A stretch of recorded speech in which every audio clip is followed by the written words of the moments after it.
عن حذیفہ رضی اللہ تعالیٰ عنہ قال قلت لأمی دعینی آت النبی صلی اللہ علیہ وسلم اصلی مع المغرب واسألہ ان یستغفر لی ولک اتیت النبی صلی اللہ علیہ وسلم فصلیت مع المغرب فصلی حتی صلی العشاء ثم انتفل فتبعته فقال ان هذا ملک لم ينزل قط قبل هذه الليلة استاذن ربه بأن يسلم علی ويبشرنی بأن فاطمة سیدۃ نساء اہل الجنہ وان الحسن والحسین سید شباب اہل الجنہ او کما قال نبی صلی اللہ علیہ وسلم۔ حضرت حذیفہ رضی اللہ تعالیٰ عنہ کہتے ہیں میں اپنی امی جان سے ایک دن کہنے لگا امی جان مجھے اجازت دے، مجھے چھوڑے۔ امی جان کہنے لگی بیٹا کیوں؟ عرض کی میں اپنے آقا علیہ السلام کے پیچھے نماز ادا کروں گا، حضور کے پیچھے مغرب کی نماز ادا کروں گا۔ امی جان اجازت نہیں دیتی، چھوٹے تھے، بچے تھے، پھر رات کی نماز ہے، مغرب کی نماز ہے، اندھیرا ہو جاتا ہے، تو ماں کو خوف تھا کہ نہیں میں نہیں جانے دوں گی۔ میرے آقا حضور کے صحابی اپنی والدہ کو لالچ دیتے ہیں، کہتے ہیں اسألہ ان یستغفر لی ولک، امی جان میں اپنے لیے بھی بخشش کی دعا کرواؤں گا، تیرے لیے بھی بخشش کی دعا کرواؤں گا۔ جب یہ لالچ دی تو امی جان کہنے لگی چلیں بیٹا چلے جائیں۔ حضرت حذیفہ کہتے ہیں میں حضور کے بارگاہ میں آیا، نماز مغرب ادا کی، حضور نے نماز مغرب ادا کی، نفل ادا کیے، بیٹھے رہے، پھر حضور اجرے میں چلے گئے، پھر نماز عشاء ادا فرمائی۔ حضور میرے آقا علیہ السلام عشاء کی نماز پڑھانے کے بعد حجرے میں تشریف لے جا رہے ہیں۔ دل میں ارادہ یہ تھا میں اکیلے میں کہوں گا یا رسول اللہ میری اور میری ماں کے لیے بخشش کی دعا فرما دیں، لیکن موقع ہی نہیں ملا، تو حضور عشاء پڑھا کے گھر جا رہے ہیں۔ حضرت حذیفہ کہتے ہیں میں بھی پیچھے پیچھے، اس دور میں لائٹوں کا تو نظام تھا نہیں، یہ چراغ، یہ روشنی کا انتظام تو تھا نہیں۔ حضرت حذیفہ کہتے ہیں میں اب روشنی چونکہ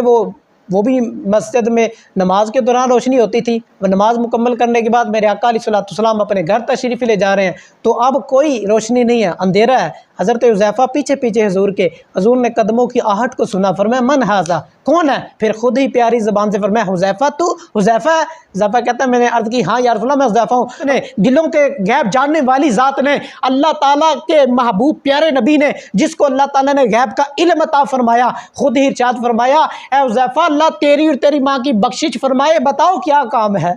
حذیفہ کہتے ہیں کام تو یہی تھا، ہو گیا، میں نے عرض بھی نہیں کی، حضور نے خود ہی فرما دیا اللہ تیری اور تیری ماں کی بخشش فرمائے۔ پھر حضور نے فرمایا اے حذیفہ یہ فرشتہ ہے، یہ کھڑا ہے، آج سے پہلے کبھی نہیں آیا، آج ہی اترا ہے، آج ہی آسمان سے زمین پر آیا ہے، اور دو کام کرنے کے لیے آیا ہے۔ اپنے رب سے اجازت لی کہ مجھے سلام پیش کرے، مجھے سلام عرض کرے، اور دوسرا یہ کہ مجھے خوشخبری دے کہ میری لخت جگر فاطمہ زہرا تمام جنتی عورتوں کی سردار ہے، اور میرے نواسے حسن و حسین تمام جنتی۔ اسامہ بن زید رضی اللہ تعالیٰ عنہ قال ترکت النبی صلی اللہ علیہ وسلم ذات لیلۃ فی بعض الحاجہ فخرج النبی صلی اللہ علیہ وسلم وهو مشتمل علی شیء لا ادری ما هو فلما فرغت من حاجتی قلت ما هذا الذي انت مشتمل فكشفه فاذا هو حسن وحسین على فخذه فقال اللهم ابنایا وابنتیا اللهم انی احبهما فاحبهما واحب من يحبهما او كما قال نبی صلی اللہ علیہ وسلم۔ حضرت اسامہ بن زید رضی اللہ تعالیٰ عنہ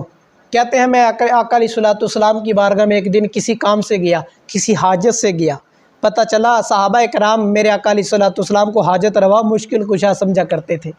حضور کی حاجت روائی مشکل کشائی یہ حضور کے صحابہ بھی مشہور تھی، حضور کے صحابہ بھی عقیدہ یہ نظریہ رکھتے تھے کہ حضور مشکلیں دور فرماتے ہیں، حاجتیں پوری فرماتے ہیں۔ کہتے ہیں مجھے حاجت تھی، میں حضور کی بارگاہ میں آیا، میں نے دیکھا کہ میرے آقا علیہ السلام جب مسجد اپنے حجر اقدس سے باہر تشریف لائے وَهُوَ مُشْتَمِلٌ عَلَى شَيْءٍ لَا أَدْرِي مَا هُوَ، حضور چادر مبارک اوڑھے ہوئے ہیں اور ایسا لگتا ہے کہ چادر کے نیچے کوئی چیز ہے، کوئی چیز چھپائی ہوئی ہے، لیکن لا ادری ما ہوا، مجھے نہیں پتہ تھا کیا ہے۔ کہتے ہیں جب میں اپنی حاجت سے فارغ ہوا میں نے پوچھا یا رسول اللہ ما ھذا الذی مشتمل علی، یا رسول اللہ آپ کی چادر کے نیچے کیا ہے؟ فکشفہ، کہتے ہیں حضور نے چادر مبارک اٹھائی تو دیکھا کہ آپ کے رانوں مبارک پر حسن و حسین جلوہ گر ہیں، حسن و حسین بیٹھے ہوئے ہیں۔ حضور نے فرمایا اے حذیفہ یہ میرے بیٹے ہیں، یہ میری لخت جگر فاطمہ زہرا کے بیٹے ہیں۔ پھر دعا کی ہاتھ اٹھا کر اے خدا میں ان سے محبت کرتا ہوں، تو بھی ان سے محبت کر، اور کل قیامت والے دن تک جو ان سے محبت کرے گا اللہ کریم اس سے بھی تو اپنا محبوب بنا لے۔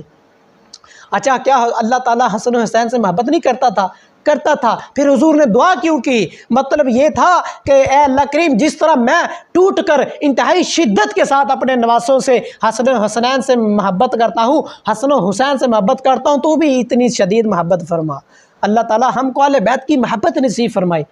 عن جابر رضی اللہ تعالیٰ عنہ قال دخلت علی النبی صلی اللہ علیہ وسلم وهو يمشي على اربعۃ وعلى ظهره الحسن والحسین وهو يقول نعم الجمل جملكما ونعم الادلان انتما او كما قال النبی صلی اللہ علیہ وسلم۔ حضرت جابر بن عبداللہ رضی اللہ تعالیٰ عنہ حضور کے پیارے صحابی حدیث پاک روایت فرماتے کہتے ہیں میں ایک دن حضور کی بارگاہ میں آیا تو حضور گھوڑی بنے ہوئے تھے،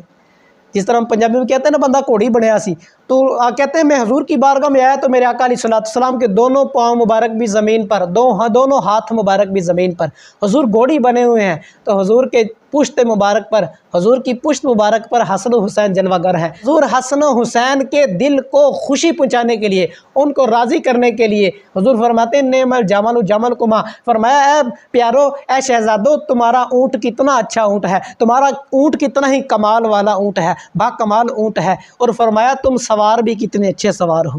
عن جابر رضی اللہ تعالیٰ عنہ قال خطبنا رسول اللہ صلی اللہ علیہ وسلم فسمعته وهو يقول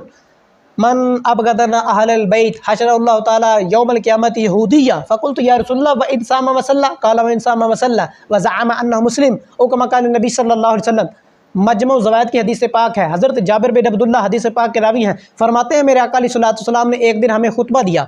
خطبے میں حضور نے ارشاد فرمایا کہ من ابغضنا اہل البیت حشر اللہ تعالیٰ یوم القیامت یہودیہ، فرمایا لوگوں جو اہل بیت سے نفرت کرے گا، بغض رکھے گا، کل قیامت والے دن مسلمان نہیں اٹھے گا، اللہ تعالیٰ اس کو یہودی اٹھائے گا۔ اللہ اکبر۔ جو اہل بیت سے دشمنی رکھتا ہوگا، محبت نہیں کرتا ہوگا، بغض رکھتا ہوگا، میرے آقا فرماتے ہیں کل قیامت والے دن اللہ تعالیٰ مسلمان نہیں اٹھائے گا، اس کو یہودی اٹھائے گا، اس کو کافر اٹھائے گا۔ حضرت جابر کہتے ہیں میں نے عرض کی یا رسول اللہ وَإِن صَامَ وَصَلَّى، اگرچہ روزے رکھے نمازیں پڑھے پھر بھی، میرے آقا نے فرمایا وَإِن صَامَ وَصَلَّى، اگرچہ روزے رکھے نمازیں پڑھے اور زعم انہ مسلم، اپنے آپ کو مسلمان بھی سمجھتا رہے، اللہ پھر بھی اس کو یہودی اٹھائے گا۔ اس حدیث پاک کا سادہ سا مطلب یہ ہے کہ جو اہل بیت سے نفرت رکھتا ہوگا، بغض رکھتا ہوگا، ان قریب اللہ تعالیٰ اس کو کفر کی طرف پھیر دے گا، اس کو کافر بنا دے گا، اس کو یہودیوں والے عقائد دے دے گا، پھر اللہ تعالیٰ قیامت والا دن اس کو یہودی اٹھائے گا۔ جب سارا اول و آخر جہاں پر کھڑے ہوں گے، بندہ مسلمان اپنی دنیا میں سمجھتا ہوگا، نمازیں بھی پڑھتا ہوگا، روزے بھی رکھتا ہوگا، اپنے آپ کو مسلمان سمجھتا ہوگا، لیکن مدینے کے تاجدار فرماتے ہیں اگر میری اہل بیت سے نفرت کرتا ہوگا تو مسلمان نہیں اٹھے گا، مسلمان نہیں اٹھایا جائے گا، اللہ تعالیٰ اس کو یہودی اٹھائے گا۔